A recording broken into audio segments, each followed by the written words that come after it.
Há muito tempo atrás eu não acreditava muito em monogamia, Pablo. Eu não acreditava, assim, eu achava que o ser humano, ele foi feito, ele não consegue, às vezes, ficar com um parceiro só sem ter desejo sexual em outro, né? Hoje eu Pera, não acredito mais nisso. não, peraí. Pode falar. Eu fiz uma lista de perguntas aqui, eu tenho. Na verdade, tipo assim, eu pesquisei na internet as perguntas mais feitas sobre isso, porque eu ia te fazer uma lista. Eu tenho 50 perguntas Ah, para te fazer aqui. E uma das perguntas é. caraca. Uma das perguntas é justamente isso. É, como é que é o negócio? Uma das perguntas é isso. Se o homem, a pergunta é feita para o homem, né? Se o homem, por alguma razão, ele tem na sua biologia algum dispositivo que faça com que ele não seja monogâmico. Assim, se existe alguma coisa na natureza biológica masculina que o leve a querer sempre trair. Mas aí você falou uma coisa aí que para mim é distinta, né? Porque uma coisa é você ser monogâmico e outra coisa é você não sentir atração por outra pessoa. Porque Uhum. você pode ter um relacionamento monogâmico a sua vida inteira. Suponhamos, o cara casou e viveu 40 anos com a esposa dele e nunca traiu. Mas daí dizer que durante esses 40 anos ele nunca teve tesão em uma outra mulher, aí eu acho que não existe um ser humano que Uhum. não vai sentir atração por outra pessoa. O que torna a sua relação monogâmica ou não é se você vai agir nesse impulso ou não, né? É isso ou eu tô Sim. falando besteira? Não, não, você teve um. Vamos lá, eu vou retornar essa pergunta para você por você ser homem e por Aham. você ter contato com homens. É, o que que você percebe assim nessa teoria masculina de homem? Na sua concepção, você acha que homem tem mais desejo sexual de mulher? Homem tem mais necessidade de ter diversas parceiras? O que que você acha? Eu Quero acho, saber a sua opinião. eu acho que existe uma diferença. Eu acho que existe sim um componente biológico que faz com que o desejo masculino e o desejo feminino sejam diferentes. E eu acho que esse componente biológico ele vai, tipo assim, as pessoas gostam de dizer, não, isso aí é tudo uma questão do meio, é tudo uma influência social. Mas eu acho que existe um componente biológico. Por exemplo, eu estava vendo um estudo que eu não lembro os detalhes do estudo, mas basicamente o que eles estavam vendo era o que incomodava o homem e o que incomodava a mulher. E o que eles viram é que a mulher, geralmente, ela está muito mais ligada ao envolvimento sentimental e por questões evolutivas e biológicas, o homem está mais ligado ao envolvimento sexual. Ou seja, perguntaram para o cara, se você sabe que a sua esposa tem um amigo no trabalho e que eles são super amigos, que eles conversam, eles riem juntos e ela adora a companhia dele, mas você tem certeza absoluta que eles nunca vão transar. Isso te incomoda? Aí o cara falava, não. Agora, se você sabe que a sua esposa tem um cara lá que ela nem gosta do cara, mas ela transa com o cara, isso te incomoda? Incomoda muito. Então o homem estava mais incomodado com a esposa tendo uma relação sexual, mesmo que fosse uma relação sexual que não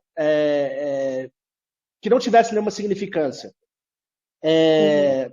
Já a mulher, se você fazer a mesma pergunta, tem uma amiga lá que ele tem um elo com ela, que eles são muito amigos, que eles conversam, bate-papo, eles adoram a companhia um do outro. Isso te incomoda? E a mulher fala, incomoda muito. E perguntar, e se o seu marido transar com uma mulher que ele nunca mais vai ver na vida, coisa e tal, isso te incomoda? Incomoda menos.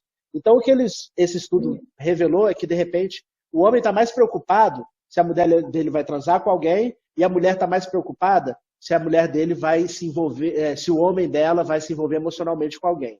E isso eles levaram, levando até a genética, né, a biologia, porque evolutivamente falando, era importante para a mulher que o homem tivesse um compromisso com a família Uhum. dela, um compromisso, um elo emocional, porque isso ia garantir que ele ajudasse ela na criação dos filhos, em prover para os filhos, etc. Enquanto para o homem, era muito mais importante que ele tivesse certeza que a mulher dele só era sexualmente monogâmica com ele, porque ele não ia ter que criar o filho de outros homens. Então, tipo assim, juntando tudo isso, eu acho que existe sim um componente evolutivo biológico que leva com que homens e mulheres eles pensem um pouco diferente a respeito do sexo. Mas, ao mesmo tempo, né, uma coisa a respeito do ser humano é que a gente parte de ser humano é a gente quebrar os paradigmas impostos pela nossa natureza, né? Então, tipo assim, a gente não nasceu para voar, mas a gente voa. A gente não nasceu para fazer um monte de coisas que a gente faz. Então, a gente, de repente, não nasceu para ser monogâmico, mas a gente é, entendeu? Mas eu acho sim, que existe uma diferença. Eu acho que o homem, ele por uma questão talvez biológica, o lance da variedade sexual para ele é mais interessante do que para a mulher. Tanto é que uma coisa que eu sempre parei para pensar, se você pegar no exemplo de Goiânia, se você andar por Goiânia fora, você vai achar um monte de casas de prostituição. Tem dezenas em Goiânia fora. Quantas dessas casas de prostituição são masculinas? Quantas mulheres procuram uma casa de prostituição para pagar um cara só para transar? Eu não conheço nenhuma. Entendeu? Então, tipo assim, existe alguma coisa. Isso não é só uma questão da sociedade impor isso. Hoje em dia a gente já vive numa sociedade que se a mulher realmente tivesse interesse em pagar um cara só para transar com ela, a gente já teria pelo menos uma casa de prostituição masculina em Goiânia, mas isso não existe. Então, isso me diz que talvez mulher não tenha interesse nesse sexo completamente desprendido, assim, sabe? Não sei. São observações que eu faço, eu não tenho nenhuma base científica para falar sobre isso, mas é coisas que eu fico pensando a respeito, às vezes. Cara, eu curti, eu não tinha, nunca fiquei sabendo desse estudo, assim, curti pra caramba, né, isso aí, você lembra se foi feito no Brasil? Não foi feito no Brasil. Eu ouvi isso num podcast americano e tal. Eu posso até buscar a fonte do negócio e te passar, mas... Depois eu quero. E aí você pode ver os detalhes, mas achei interessante, porque quem estava falando, ele era um biólogo evolutivo, então ele estava falando assim do ponto de vista evolutivo, né? Ele estava falando do tamanho do... ele estava falando de várias coisas, né? E uma das coisas que ele mencionou... Não, é porque ele falou assim, você tem grupos... estava falando a respeito de primatas, né? Você tem o gorila, que ele é mais monogâmico, e você tem o chimpanzé, que ele é poligâmico. Né? Então, tipo assim, eu acho que os chimpanzés, eles vivem em comunidades, né? Eu não sei qual é o primata, talvez não seja o chimpanzé. Mas aí eles falaram assim, você vê isso no tamanho do escroto do macho. Porque em sociedades poligâmicas, geralmente os machos tendem a ter escrotos bem grandes. Porque é uma ferramenta evolutiva dele poder, tipo assim, já que a fêmea transa com vários primatas, o primata que tiver um escroto maior, ele vai ter uma ejaculação maior e ele vai ter mais chances de fecundar a fêmea. Então, o tamanho do escroto e a quantidade de esperma que ele produz é importante para a perpetuação da linha genética dele naquela sociedade. Já as sociedades monogâmicas, o escroto tende a ser menor, porque esse problema não existe. Entendeu? Então, achei interessante. Aí o cara falou que nós, seres humanos, nós não temos o escroto nós não temos já ia falar, a mulher procura o cara com o escroto pequenininho, com as bolinhas pequenas, então. Não, mas é o que ela falou. Nós não temos, ele falou assim, que nós não temos o escroto de sociedades poligâmicas. Nós temos o escroto que é mais convivente com sociedades monogâmicas. Então, do ponto de vista dele, talvez o ser humano tenha evoluído mais para ser monogâmico do que poligâmico. Mas eu ainda acho que existe um componente, assim, muito forte no homem de querer esse negócio de variedade, de querer outra mulher, sabe? Essas coisas assim, é uma coisa, principalmente quando você é mais jovem, sabe? É uma coisa muito louca na cabeça do homem. Nossa, isso dá tanto norte para tanta discussão. Cara, a linha que eu sigo, eu não acredito tanto em verdades absolutas, digamos assim, saca? Tanto é que eu já mudei de teoria diversas vezes na minha carreira. Então, hoje eu acredito muito... Eu não acredito em ideologia de gênero. Eu não acredito se é lésbica, se é gay. Eu sou na teoria que seres humanos gostam de seres humanos. Não quer dizer porque você beija meninas que você é lésbica ou bi, sei lá. Eu acho que eu entendo que as pessoas elas fazem essas divisões para se unir a grupos, né? Porque o ser humano precisa de grupos, então é mais fácil você estereotipar para você ter grupos. Mas não sou muito dessa vibe de ideologia. E dessa questão de... Isso é uma discussão louca no mundo da sexologia. O biológico influencia, né, o homem ser mais propenso a atrair e tal. O que eu acredito é que sim, pode ter componentes biológicos que tem essa tendência, mas pela minha experiência da clínica, agora eu não vou falar de experiência científica, a minha experiência em clínica, eu percebo quanto que a, o social, o meio influencia pra caramba, sabe? Quantos e quantos casos que eu atendi que foi a mulher que traiu, não foi o homem, sabe? Foi a mulher. E aí quando você vê, a mulher ela foi criada em outro contexto social, o homem foi criado em outro contexto. Então, assim, o contexto que eu percebo do Brasil, o Brasil ainda ele é um país católico, ele é um país cristão, o Brasil. Por mais que tenha suas ramificações, o cristianismo é que reina ainda. Então, a base cristã é da família tradicional brasileira e também do patriarcal, né? Do homem ali, mais patriarcal e tal. Então, isso acaba dando um pouquinho de poder para esse mundo masculino, a virilidade através do sexo e tal.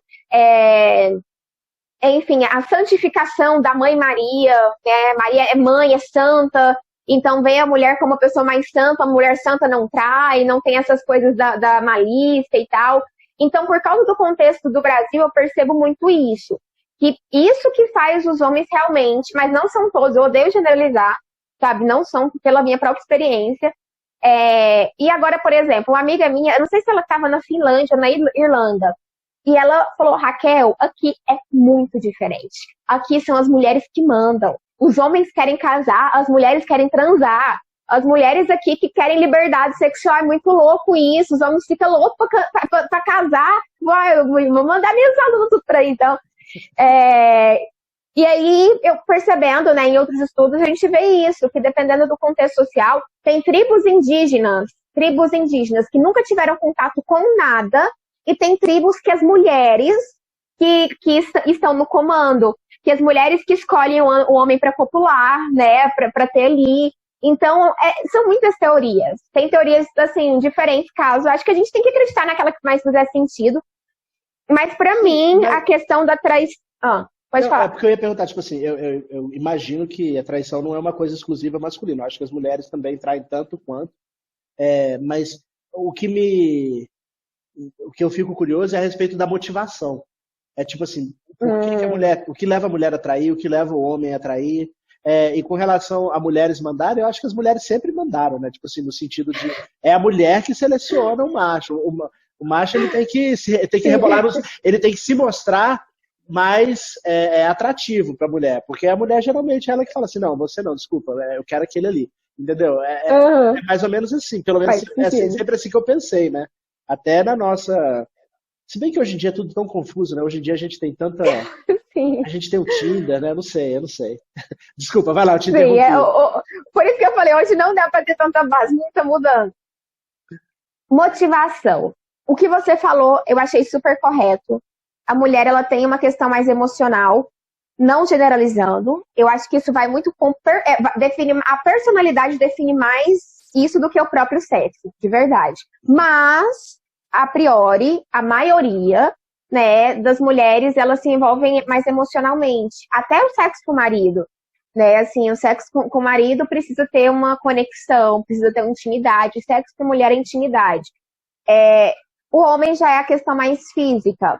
E lembra que eu falei sobre a paixão, né? Aquele sentimento de paixão e tal. Muitos homens, eles se motivam a transar relacionamentos extraconjugais para resgatar esse sentimento de novo. Entende? Resgatar essa coisa, né? De paixão e tal. Porque realmente eles são apaixonados pelo sexo, sair um pouco daquela euforia. Motivação para traição. Cara, isso aqui tá acontecendo demais ultimamente. Devido a essa revolução, assim, louca e massa, e ao mesmo tempo confusa, da mulher também ter essa coisa mais pulso em casa e tal, muitas mulheres estão com uma postura diferente no relacionamento, e os homens não estão se sentindo homens. E às vezes eles procuram um relacionamento extraconjugal para se sentir homens. Né? Então, direto eu atendo caso que na sessão pessoal o cara fala assim, cara, eu traí porque minha mulher é mais macho que eu.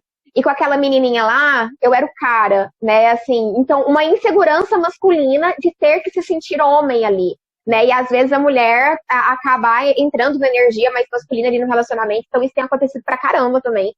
como motivo.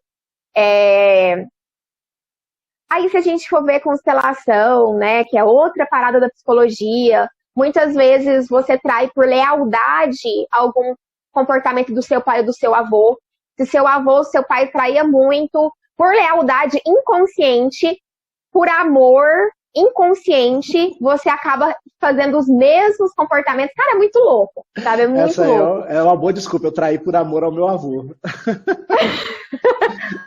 Cara, mas sabe quanto que eu percebo que isso acontece? Quando o cliente chega na clínica e fala, eu não sei porque eu faço isso, eu não quero fazer, mas quando eu vejo, eu tô lá, sabe? Não tem uma explicação meio que racional. E aí, quando a gente vai fazer uma constelação, né, que é uma das técnicas da psicologia, a gente vai perceber que a criança interior dele está repetindo os comportamentos do pai para ainda se sentir próximo ao pai. Para falar assim, pai, tô seguindo o seu caminho que você me ensinou. Inconsciente. É bem louco, cara. A psicologia é bem louca. Você devia fazer. Não, eu tô. Por enquanto eu tô resistindo ainda.